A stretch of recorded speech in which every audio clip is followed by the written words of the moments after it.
Hi guys, as you can see, I'm in my car right here. My daughter went back to baseball practice in Apple Valley, so I got called over here quickly, and I don't know if I'll have time after dinner to get your lecture recorded, so I hope you don't mind. Just this time I'm doing it right here in the field. So it won't be a very long one, and I apologize for the kind of rinky-dink homemade appearance. But I am very passionate about this lesson, and I hope you get a lot out of it as well as we are moving toward the first paper. Next week, we will be getting into drafting and starting to actually write our paper, and I'm super excited about that. I hope you guys are too. It's going to be a controversial topic, and you will pick the topic, and then you will write in a logical way your opinion of the topic. So really excited about that. I know you knew all that. But today what I'm going to focus on is the format, and specifically the MLA format. I know in my first message to you guys, first lecture, I was talking about how the OWL at Purdue is a great thing to remember because it's a good resource when you're looking stuff up about MLA formats. Now, when I was a little tiny bit older than you, about 21, is when I took this class in college, they didn't have the internet, and things were pretty different for us. We had to use books. Had to kind of lay them out real hard, break the binding and lay them out. So when we were working, we could turn to see the different styles of citations. So you can imagine that is a lot harder. This is cool because when you have something that you want to make a citation for or make your works cited page for, then you will just go to the OWL at Purdue, Purdue, and you'll find the whatever type of citation you are doing, whether it is a book or whether it is online, which, by the way, you remember if you access the library at the college, you actually can get some books that are full text, and those are diamonds, those are gold, because you can actually use a book that you don't have to physically get at a library. Come to think of it, that's pretty much all you're going to be able to do. So we'll definitely be focusing on how to write a citation for a source that is MLA format and not a physical book. Although you will be able to find some books that are exact replicas of physical books, and you still have to write, though, that it's an online source. So most of our sources are going to be online. There's really no way around it. The last time I taught this course, we had access to libraries.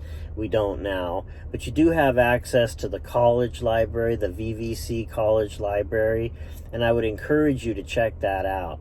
Go to the college library and see what they have over there. I did find a video that kind of showed how to do that, so I will either splice that into this video or I will go ahead and put it as another video that I'd like you to watch before the weekend. So getting into your assignment, I would like you to start finding sources for your thesis statement. Now, I know I haven't gotten back to all of you on your thesis statement, so go ahead and figure that out and then send it to me.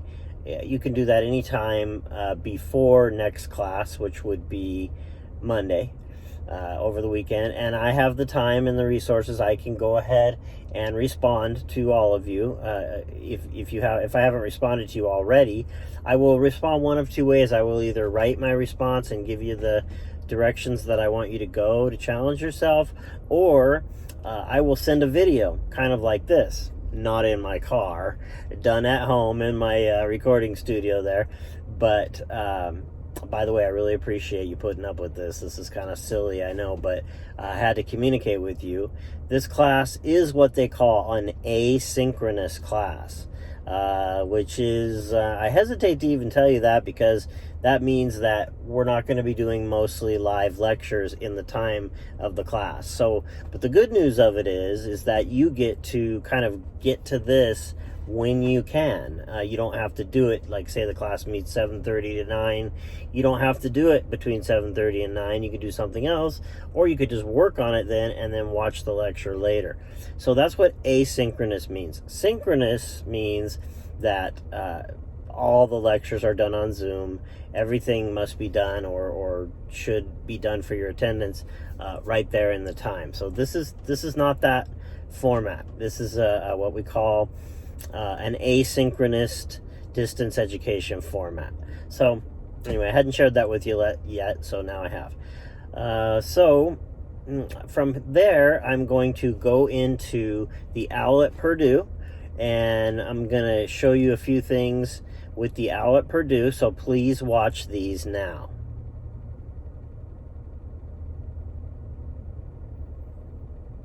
Okay, well, that was supposed to be where I spliced in the OWL at Purdue. If it didn't work out, that means that I didn't have time to get to it, but I still want you to go to the OWL at Purdue when you're looking for your works cited, okay? How are you guys all doing with your thesis statements? I want you to think about those. I want you to come up with an idea, something controversial. A few people have come to me and told me their controversial topic, and frankly, it was just too huge. You know, you can't... Rome was not built in a day. That's a saying. I don't know if you've heard it, but Rome itself was not built in a day. It took many years to be built. And, Rome really wasn't much older than we are now as a country, that's just a kind of a side note. I don't know if you ever thought about that, but maybe somebody could write a paper on the fall of Rome and then what's going on in our country right now. It's something to wake people up, make them realize that it's something to be concerned about. There, I just gave somebody a topic if you don't have yours yet. But that brings up a good point. You do need to have a topic by Monday. So please come up with your thesis statement based on the lessons, based on the logic, based on Toolman and all the stuff that I've shown you. Come up with your thesis statement as a scholar. Send it my way. Hey, if it's what I want to see and it's small enough that you can accomplish it, then I'll just say high five, go for it. If not, I might make some little tweaks here and there, all intended to help you out. So, get me the thesis, then I will respond to it and get you going. The format. I want to talk a little bit about the format because we are doing a controversial topic and we are thinking of something that we want to persuade in a certain sense. You're also going to need to know who your audience is, which we frankly haven't talked about that much. It was in the first video that I gave for you guys, but now we need to be really thinking about the audience. So the thesis statement, the audience, and the OWL at Purdue for doing your works cited. I'm also going to put up an example of an MLA formatted paper.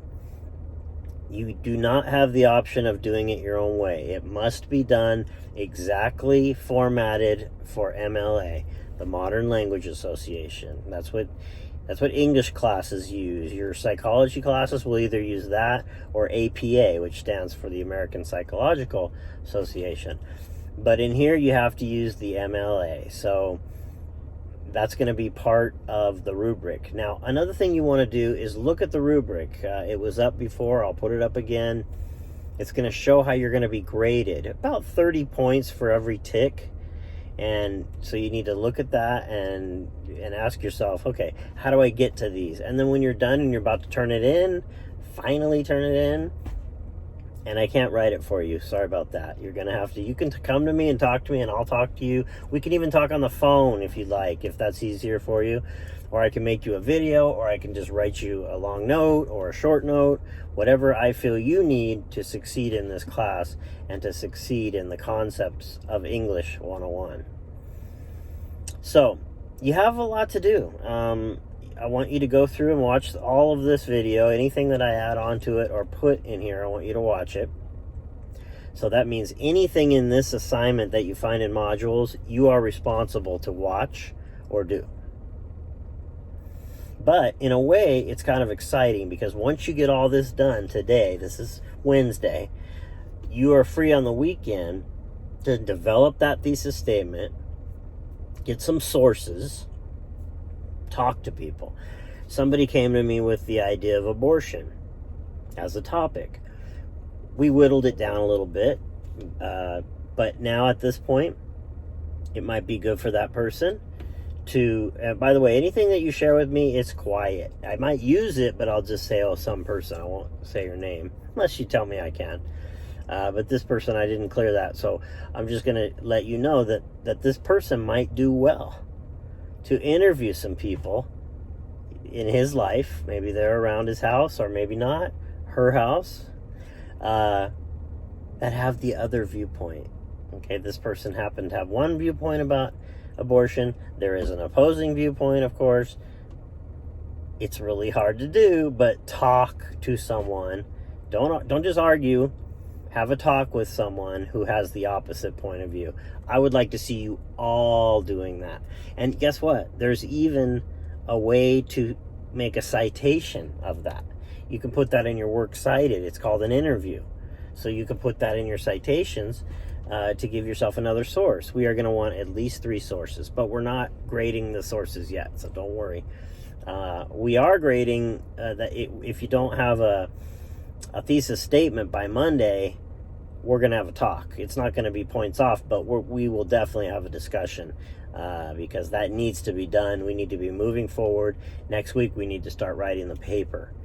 So I've talked about a lot of stuff here. Okay, I'm going to put an assignment up there. It's going to be listed. It should be up there now. Look at it. See what you have to do. I don't want to talk over my car all night long, but I am glad that I had a chance in a quiet place to do this while my daughter's over here in Apple Valley playing softball. She's very cute. She's very excited to do it. She's 13. I do have 2 daughters, but anyway, this is my youngest daughter, and all she wanted to do in the world before about April or May was play softball. So she got on a team, she played a couple games, she did practices, and then boom, everybody went into quarantine. So she's just been heartbroken about that. And today they just said, we're doing practice, come on down. And so they're social distancing, so I'm good with it, and I'm here watching, and I'm so proud of all these kids, especially the one that is mine. So anyway, that's why you got me stuck here doing this. My apologies. I'm going to really work hard to make sure I don't do another lesson from the car. If I do, I'll make sure it'll be a really cool place, maybe with the ocean behind me or something like that. Now that would be cool. But for today, you get the car. So I'm eager for all of you to start on this journey of this paper. It's going to be amazing. And I just want you to think about your sources. I want you to think about your thesis statement. I want you to talk to people that have the other point of view. And basically, that's going to be your weekend homework. Check the assignment to see specifically what you need to do. But other than that, I'm going to leave you to your own devices. As always, my phone is charged, ready to take your calls. If you need any help, you can, texting, I don't know how well that will work. Then I'll never get to sleep. So let's not do texting, but on an emergency basis, yes, we can do that. But what I really want you to do is contact me through Canvas. Okay, that's really the policy, is to contact me through Canvas. And many of you have. And I'd like to think that I was able to help a few people. So I'd like to think I was able to help all people that contacted me. But that's up to them to know. But I think I'm approachable, and I'm here for you. And I want to make sure you're not left out in the cold. Everybody's going to have the opportunity to succeed in here. So I am over and out for now, and I will talk to you next time.